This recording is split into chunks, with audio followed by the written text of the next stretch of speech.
เพิ่นว่าสิเขานอนไปบัดนี้ตอนซื้อเขาบัดนี้คือสิบ่ฮ้อนปานใดเนาะบัดนี้สิได้นอนสบายเลยพี่น้องมีแฟนมีปลากระป๋องมีแฟตน้องโยกับไผน้องเบลโยกับไผในเฮือนนี่กับแม่คือบ่เห็นแม่ซะมีไปช่วยเวียกเขาเจ้าแก่เฮ็ดเชียงตู่อันบ่บ่มีอยู่บ้านทางประตูเอาขอบใจเพิ่นนิดนึงขอบใจเพิ่นเอาขอบใจเด้อที่ฝากเครื่องให้น้องขอให้อายุได้มีแฮงคนเจ็บอย่าไข้คนเจ็บจะได้คนไข้อย่ามีดีไม่แห้งเนาะหาเงินนะครับให้ได้หลายได้บ่าวไทยบ่ได้ทักหาบ่น้องทักหาอยู่บ่บ่าวไทยผู้ที่ว่ามาหาน้องหั่นได้แม่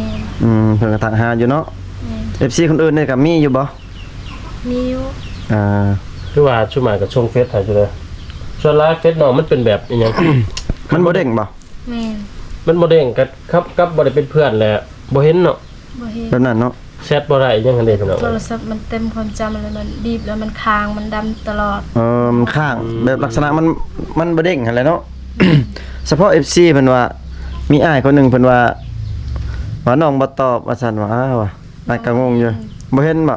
แม่นลิสต์วันขึ้นแล้วสิตอบเด้อถ้าโทรศัพท์มันดีแล้วจังสิตอบเนาะแม่เพราะว่าน้อง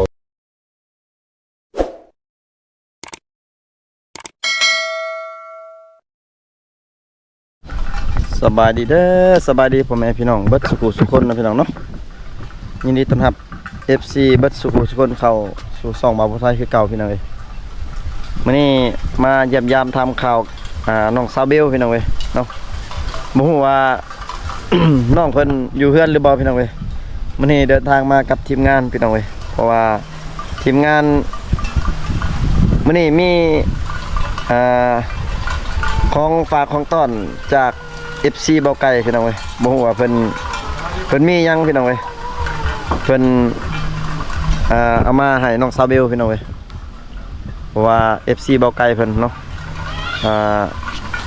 ให้มาฝากให้น้องซาเบลพี่น้องเอ้ยเพื่อจะได้กาไปติดตามรับชมกันพี่น้องตอนนี้กามาฮอดหมู่บ้านของน้องซาเบลแล้วพี่น้องเอ้ยหมู่บ้านที่ว่ามี 3-4 หลังคาเรือนเนาะพี่น้องเนาะโอ้ทีมงานนี่เป็นเฮือนไม่เท่าเพิ่นเนาะพี่น้องเนาะไม่เท่าเพิ่น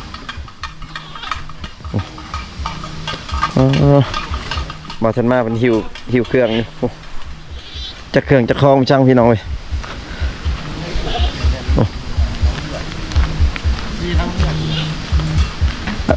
อากาศก็ร้อนพี่น้องเว้ยบรรยากาศร้อนแฮงโอ้บ่ทันมาได้ยังเนาะทานนี่ติของฝากโอ้อันนี้เป็นของฝากอันจาก FC เบาไก่เพิ่นได้พี่น้องเว้ยของฝากจาก FC เบาไก่มามีแฟนนั่นนี่พี่น้องเว้ยอิลิแฟนบ่แม่นอิลิแฟนเอิ้นว่าสร้างแล้วเนาะแฟนละซื่ออิลิแฟนสร้างเนาะ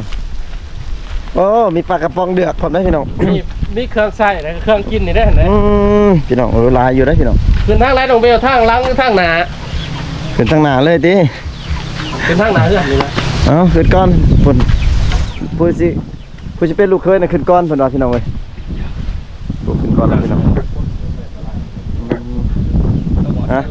ให้ทีมงานขึ้นก่อนพี่น้องเดี๋ยวสิขึ้นไปลมกับน้องเพิ่นอยู่เพื่อนพี่น้องเว้ยเพราะว่า เห็นน้องเพิ่นย่างอยู่เพื่อนครัวเพิ่นอยู่พี่น้องเว้ยเนาะเพิ่นว่าสิเขานอนไปบัดนี้ตอนซื้อเขาบัดนี้คือสิบ่ฮ้อนปานใดเนาะบัดนี้สิได้นอนสบายเลยพี่น้องมีแฟนมีปลากระป๋องมีแฟตได้บ่เดือนนึงหนูเดียวแบบนี้2 เดือนถึงแล้ว2 เดือนโอ้คุ้มค่านะบัดนี้นี่เป็นนัวทั้งไงพี่น้องเกลือแล้วก็มาเพชรใช่กี่ว่าปลากระป๋องน้องกินใช่โอ้มี10 ปองบ่10 ปองแพ็คนึง10 ปองแพ็คนึงแพ็คละแสนกีบพวกนั้นแพงเลยตะกี้คือว่าเท่าไหร่60 นึงแพ็คนึงเรื่องฟ้องขึ้นว่าน้องโยกับไผน้องเบลโยกับไผในเฮือนนี่กับแม่คือบ่เห็นแม่ซะมีไปช่วยเวียกเขาเจ้าแก่เฮ็ดเชี สียงตู้มันบ่ บ่มี บ่แม่น อยู่บ้าน ทางประตู ดีใจอยู่บ่ได้เครื่องได้ของนะ ดีใจ อืม ขอบใจ FC เพิ่นนึง FC เอาขอบใจเพิ่นนิดนึงเอา ขอบใจเพิ่นนี่เอ้า ขอบใจเด้อที่ฝากเครื่องให้น้องขอให้อายุได้มีแฮง อืม ความเจ็บอย่าใคร ความเจ็บอย่าได้ ความใครอย่ามี อยู่ดีไม่แห้งเนาะหาเงินนะครับก็ให้ได้หลายเงินนะครับได้หลายเป็นอย่างเลย แต่ว่ายังโสดก็มาหาน้องเบลได้เนาะ ปลากระป๋องนี่หลังจากกลับมาจะให้กับพ่อได้กินเนาะมาเท่ามาเนาะมาไทยเนาะ นี่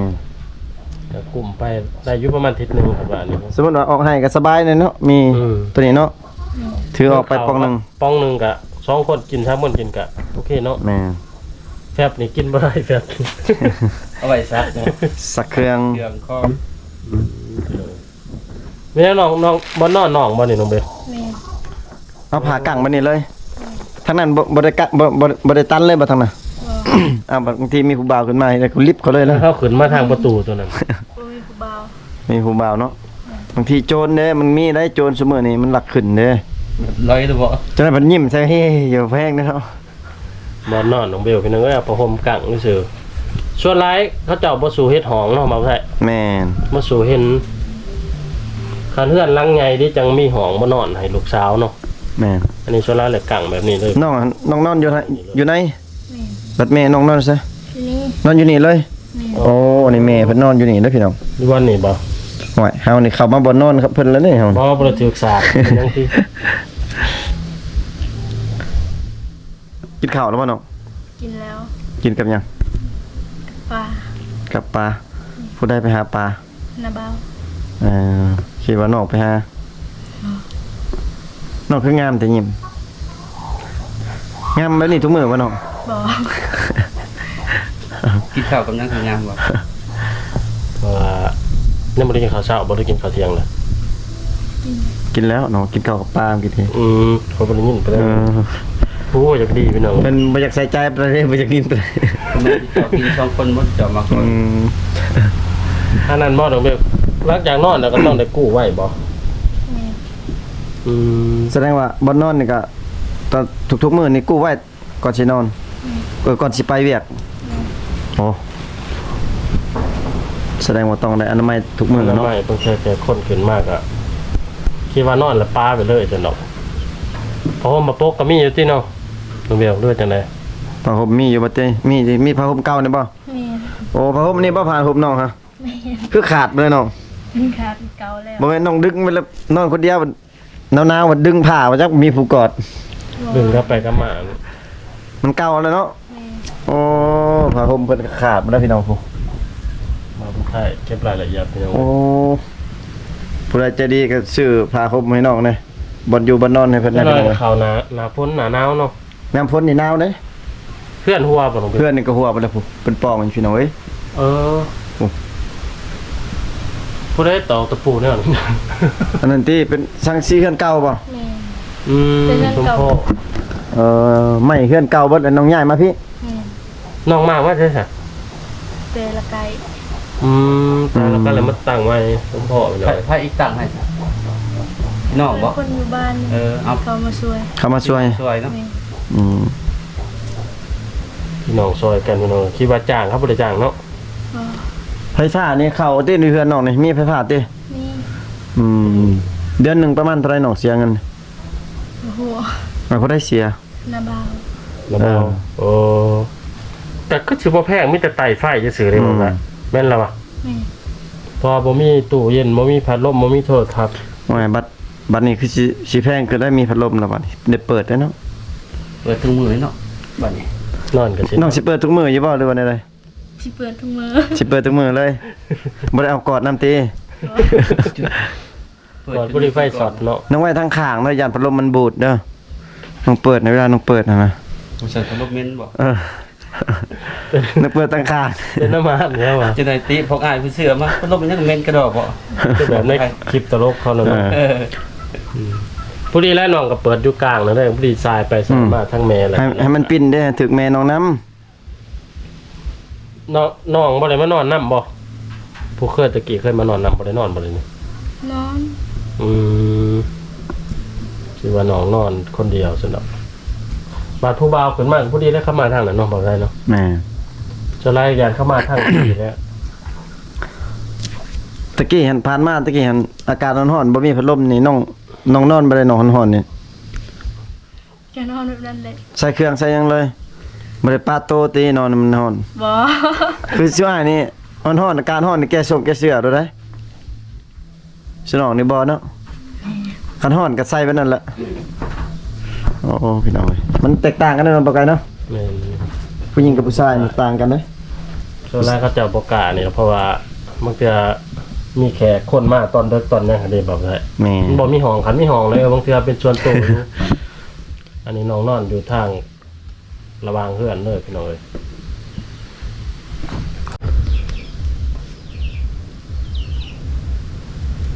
ยิ้มงามเนาะ ยิ้มงามเป็นจังไง ไม่งั้นคือจะว่า F2 F4 จังมันแบบได้ ได้บ่าวไทยบ่ได้ทักหาบ่น้อง ถักหา ทักหาอยู่บ่ แม่ บ่าวไทยผู้ที่ว่ามาหาน้องหั่นได้ แม่ เพิ่นก็ทักหาอยู่เนาะ แม่ FC คนอื่นนี่ก็มีอยู่บ่ มีอยู่ คือว่าช่วงหมายกับช่วงเฟสถ่ายอยู่เลยส่วนไลฟ์เฟสน้องมันเป็นแบบอย่าง มันบ่เด้งบ่ แม่ มันบ่เด้งกับบ่ได้เป็นเพื่อนแหละบ่เห็นเนาะ บ่เห็น แบบนั้นเนาะ แชทบ่ได้อีหยังหั่นเด้พี่น้อง โทรศัพท์มันเต็มความจำแล้วมันบีบแล้วมันค้างมันดำตลอด มันข้างแบบลักษณะมันบ่เด้งหั่นแหละเนาะ เฉพาะ FC เพิ่นว่ามีอ้ายคนหนึงเพิ่นว่าน้องบ่ตอบว่าซั่นว่าอ้าวว่ะอ้ายก็งงอยู่บ่เห็นบ่ แม่นลิสต์วันขึ้นแล้วสิตอบเด้อ พี่น้อง ถ้าโทรศัพท์มันดีแล้วจังสิตอบเนาะ แม่ เพราะว่าน้องก็ใส่โทรศัพท์จะเก่าพูดพี่น้องเอ้ย เพราะว่าอ้ายเพิ่นว่าโอ้ยว่าน้องเบลบ่ตอบแล้วว่ะก็บ่ฮู้เรื่องโทรศัพท์น้องคือกันพี่น้องเอ้ยแต่น้องเพิ่นว่ามันบ่เด้งบ่หยังเนาะ ส่วนแรกเขาจะเอาซื้อโทรศัพท์ซื้อตั้งแต่โดนนะพี่น้องเอ้ย บ่อัปเดตเนาะ บ่อัปเดตเครื่องมันก็อันนั้นแหละพี่น้องเอ้ยมันบ่เด้งบ่หยัง บางเทื่อพิมพ์เพิ่มหมอกเพิ่มหมูก็ยังบ่เป็นเท่านั้นน้องเบลเนาะแต่เบิ่งกับบ่ได้แล้วก็รับหรือว่าผู้บ่จักแล้วก็บ่ได้รับเด้อพี่น้องเอ้ย หรือว่าน้องมีผู้บ่าวแล้วน้องบ่อยากตอบบ่หรือว่าใดๆน้อง บ่มี บ่มีบ่ แม่ เออ โทรศัพท์มันค้างเท่านี้เขาบ่ได้จับเลยโทรศัพท์รุ่นนี้ อ๋อ มีแต่น้องผู้เดียวแหละจับ รุ่นแบบมันเป็นรุ่นเก่าเนาะ แม่ รุ่นแต่เก่าบ่ทันสมัย ตามนั่นพี่น้องเอ้ยเอาบ่ไกลเนาะจังได๋ว่าเข้าใจพอเข้าใจผิดนะพี่น้องเอ้ยเฮาก็บ่อยากให้มันเสียเบิดสองฝ่ายเนาะให้มันเข้าใจกันพี่น้องเอ้ย เป็นได้หัวชวนแล้วล่ะบ่น้องเบลคือว่ามื้อนั้นถือให้แล้ว คือหายแล้ว ยังอยากเฮ็ดเวียกเฮ็ดเวียกปกตินี่น้องเฮ็ดนี่ ยังแต่ซักให้ โอ้ อยู่พูนบ่ให้เนาะฮะ บ่แหละอยู่ส่วนเก่าหั่นเด้ เอายังแต่ซักเนาะ แม่ เอายังซักเนาะเอายังซัก เอาเสียม เอาเสียมมาบ่ แม่ คิดว่าเขาเฮ็ดใหม่บ่ได้เฮ็ดบ่ บ่ เอาเสียมไผเสียมเรา แม่ หัว แล้วทั้งซักแล้วก็ทั้งหยอดเข่าบ่ แม่ ทั้งซับแล้วก็ใส่เขาเลย บงคนก็เอาไม้หั่นแต่ว่าบ่เคยจ้ะ หลายคนมาเวลาไปซักให้น้องเบล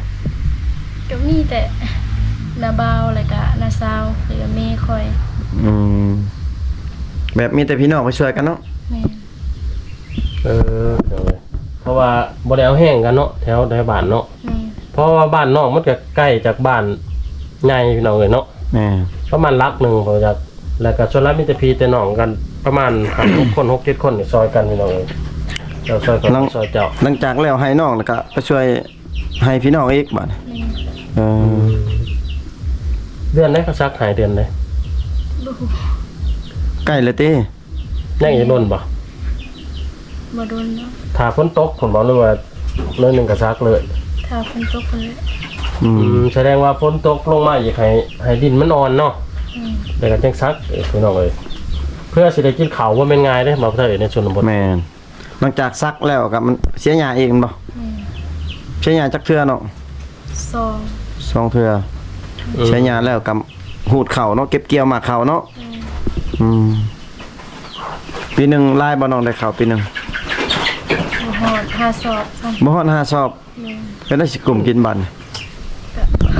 มันบ่งามเนาะ อืม ดูว่ามันเป็นเฮ็ดให้มันบ่ได้เข้าลายบ่ มันบ่งาม เฮ็ดหลายปีแล้วบ่งามบ่หรือว่าเฮ็ดใหม่ก็บ่งามน้องแมว คือเก่าหั่นแหละ บ่งามคือเก่า แม่ บ่งามซ้ำน้องซ้ำเนาะ กันงามซ้ำน้องนี่เต็มร้อยเลยเขาก็ว่าเนาะเออ โอ้เห็นเลยน้องเคยเฮ็ดหน้าบ่น้องเบล บ่มีนะ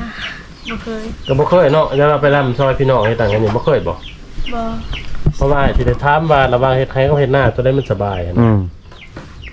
สมมุติว่าบัดมีผัวนี่ผัวมีหน้านี่เฮ็ดได้สิน้องสิดำได้อยู่บ่ดำหน้าได้ เป็น อยู่ บ่ บ่ ก็ค่อยเฮียนนั่นแหละ เออให้ผัวบอกเนาะ แม่ คอยเรียนคอยสอนกันไปเนาะ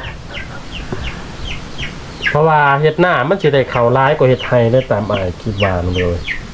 คันว่ามีหน้านะเพราะว่าเขาหน้ามันสิงามเนาะเอาได้เนาะ แม่น คืบา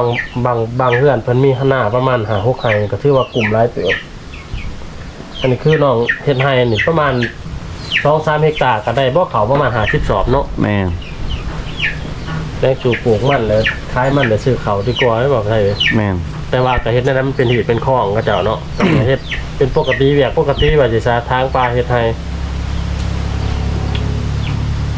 ส่วนมันนี่ซะสิน้องเฮ็ดอยู่บ่ มีแต่คนเดียว ส่วนเดียว แล้วเต้ปลูกมัน แล้วยังไปเชียร์งาน อืมก็เฮ็ดวนไปวนมาพี่น้องเลยแต่ว่าบ่กุ้มกิน แสดงว่าเฮ็ดเวียกนี่นักทั้งน้องนักทั้งแม่เนาะ แม่ เพราะว่าบ่มีผู้ชายได้เฮ็ดนำน้องชายพวกนั้นได้เพิ่นมาเฮ็ดนำบ่อ้ายบ่หรือน้อง อาย เพิ่นมาเฮ็ดนำเฮ็ดมาเฮ็ดช่วยอยู่บ่ เราก็เวียกหลายคือกัน เราก็เฮ็ดแบบนี้คือกันเนาะ แม่มีแต่เราผู้เดียวเฮ็ดเมียเราก็ถือพา ไป อาย อ้ายเรา อืม ลูกก็บ่สบายลูกเราหั่น อืม แห่งแบบเชื่อจะได้ทุกอย่างเท่าไรแห่งมีแนวเป็นเนาะมาไทยเนาะ แม่น ส่วนนั้นเขาเจ้าก็สิว่าจะเพื่อสิมีเงินไปห้องหมอกับบ่แม่นง่ายพี่น้องเอ้ยแม้ในส่วนละในชนบทเฮาสิเลือกรักษาแบบเป็นการเยาว์บ่หรือว่าเป็นแบบอีหยังเกิด กันยาวกันจำพี พอแบบอีหยังบางเทื่อก็ดีบางเทื่อก็บ่ดีเนาะมันก็ขึ้นกับช่วงมันพี่น้องเอ้ย แม่น้องหั่นตอนแรกมันจะกลับมา อืม เรากลับมานอนพี่ได้เนาะตอนแรกเนาะ แม่ เราย่างมาบ่เลยน้องไปครับ ย่าง ไกลบ่น้อง ก็บ่ได้ใกล้อยู่บ้านนี่แหละ บัดไกลปานใด เขาเจ้าเห็นหยังแก่เฮ็ดนะ แบเป็นแบ เราไปแต่เช้าพุ่นบ่ แม่ เป็นอีหยังเขาแก่เฮ็ดนะน้องเบล กะ ไข่นาวบ่หรือว่าอีสังแก่เฮ็ดเก่าบ่ จักเลย บ่ฮู้เขาแก่ฮีดจำหยังเนาะมันลายเด้เขาเจ้าบ่มันลายฮีดเด้บางทีก็เป็นไข่นั่นเป็นนั่นนี่จำฮีดให้ฮีดนะฮีดให้ฮีดสวนบางทีก็เนาะ จนลายแบ่นี่รักๆเนาะแต่ละเฮือนต้องเลยเลี้ยงแม่นบ่แต่ละบ้านเนาะเอาได้เนาะ แม่น แบ่กับหมูนี่จนลายก็ แม่หมูไก่เขาเจ้าจ อืม จำพีเด้ คันแม่พวกควายนี่แม่นงานใหญ่โดนบ่ แม่ลักษณะแบบนั้น โอ้เป็นจังได๋ตามความเชื่อของไทยลาวพี่น้องเอ้ย ก็เยี่ยมยามทับข่าวน้องซาเบลเนาะพี่น้องเนาะแล้วก็เอาเครื่องของจาก FC เบาไก่เพิ่นมามอบให้เพิ่นเนาะพี่น้องเนาะก็ดีอกดีใจน้ำน้องเพิ่นเนาะพี่น้องเนาะก็สิแจ้งคือ FC หรือว่ามีหนุ่มโสดทั้งหลายล่ะพี่น้องไว้ที่ว่าทักหา น้องซาเบลบ่ได้ก็คือน้องเพิ่นว่าโทรศัพท์น้องเพิ่นบ่ดีเนาะพี่น้องเนาะมันบ่เด้งพี่น้องเอ้ยถ้าบ่พิมพ์ชื่อขึ้นมาแล้วก็มันจังบ่เห็นมันจะบ่เห็นเนาะพี่น้องเนาะ